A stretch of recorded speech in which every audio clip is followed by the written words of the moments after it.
معنی یہ ہے کہ جس طرح نور اندھیروں کو دور کر کے روشنی پھیلا دیتا ہے، اسی طرح نماز گناہوں، بے حیائی اور برے کاموں کو دور کر کے اعمال صالحہ کی ہدایت دیتی ہے۔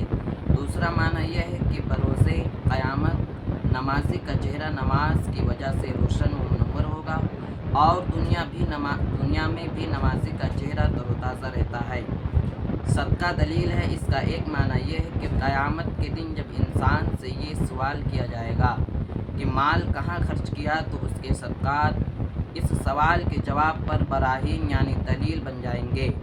دوسرا معنی یہ ہے کہ مال انسان کو طبعاً عزیز ہوتا ہے، اور جب وہ اللہ کی راہ میں صدقہ دیتا ہے تو یہ صدقہ کرنا اس کے دعویٰ ایمان کی صداقت پر دلیل بن جاتا ہے۔ صبر ضیاء یعنی روشنی ہے۔ اس سے مراد یہ ہے کہ صبر ایک پسندیدہ عمل ہے، اور صبر کرنے والا ہمیشہ تر و تازہ اور ہدایت پر مستقیم رہتا ہے۔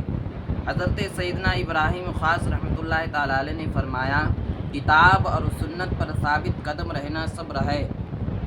حضرت سیدنا ابن عطا رحمۃ اللہ تعالیٰ علیہ نے فرمایا، حوصلہ اور برداشت کے ساتھ مصائب کا سامنا کرنا صبر ہے۔ استاد ابو علی دقاق رحمۃ اللہ تعالیٰ علیہ نے فرمایا کہ صبر کی حقیقت یہ ہے کہ تقدیر پر اعتراض نہ کرے، البتہ مصائب کا اظہار کرنا صبر کے منافی نہیں، بشرطے کہ یہ اظہار بطور شکایت نہ ہو۔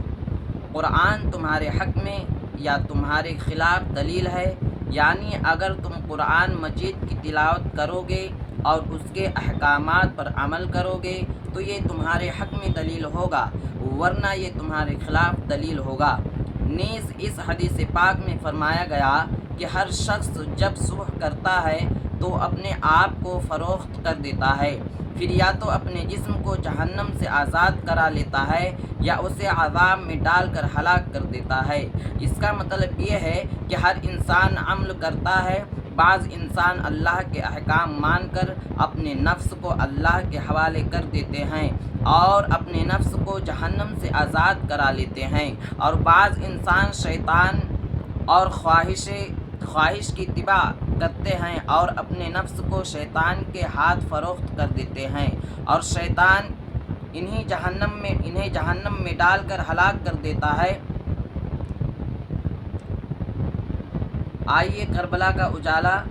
علامہ ملا علی قاری رحمۃ اللہ تعالیٰ علیہ مرقات شرح مشکات میں فرماتے ہیں، ایک قول کے مطابق نفس کو اس کی خواہشوں سے روکنا، گرا گزرنے والی عبادات کی طرف اسے مائل کر کے اس راہ میں آنے والی تکالیف کو برداشت کرنا صبر کہلاتا ہے۔ جب بندہ اپنے صبر کے عہد کو پورا کرے تو یہ اس کے لیے ضیاء یعنی روشنی ہے، کیونکہ اگر صبر کو ترک کیا تو گناہوں کے اندھیرے میں جا گرے گا۔ ضیاء سے مراد قبر کا اجالا ہے، کیونکہ جب مومن دنیا کی زندگی میں اللہ کی اطاعت اور بلاؤں پر اور گناہوں سے بچنے پر صبر کرتا ہے تو اللہ اس کی تنگ و تاریک قبر کو کشادہ و منور فرما دیتا ہے۔ مرقات المفتاح مفاتیح کتاب الطہارت الفصل الاول، صبر بہت ہی اچھا عمل ہے، لیکن ہر صبر اچھا ہو یہ ضروری نہیں۔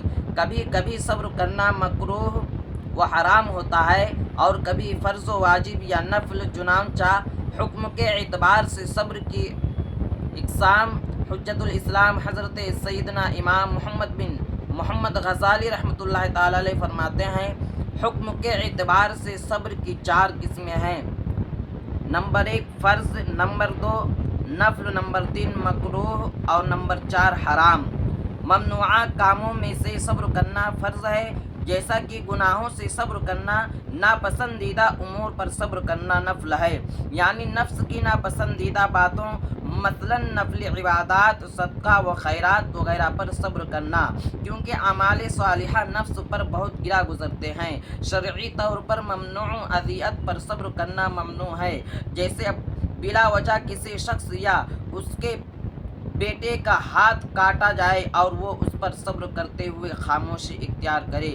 اسی طرح اگر کوئی آدمی شہوت کے ساتھ اس کی بیوی کا قصد کرے تو اس سے اس کے غیرت جاگ اٹھے، لیکن غیرت کے اظہار سے صبر کرے، اور اس کی بیوی سے جو سلوک کیا جائے اس پر خاموشی اختیار کرے تو یہ صبر حرام ہے۔ اور جو صبر ایسی اذیت پر ہو جو شرعی طور پر مکروہ طریقے سے پہنچے، اس پر صبر کرنا مکروہ ہے۔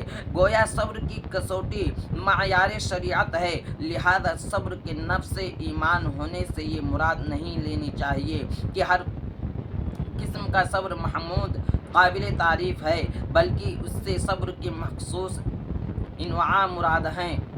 اللہ ہمیں مصائب و آلام پر صبر کرنے کی توفیق عطا فرمائے، ہمیں دین و دنیا میں عافیت عطا فرمائے، آمین بجاہ النبی الامین صلی اللہ تعالی علیہ وسلم۔